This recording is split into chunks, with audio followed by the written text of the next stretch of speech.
त्यसै गरी question number 5 मा हेरौं if f of x equals to 2x minus 1 find f of minus 1 यदि fx equals to 2x minus 1 भए f of minus 1 पत्ता लगाउनुहोस् अनि चाहिँ हामीलाई कति दिएको छ f of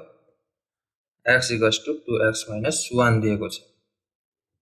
अनि चाहिँ हामीलाई पत्ता लगाउनु पर्ने छ f of minus 1 equals to what त्यसै गरी f of minus 1 equals to f of x को ठाउँमा minus 1 राख्दाखेरि कति हुनु पर्छ 2 into minus 1 minus 1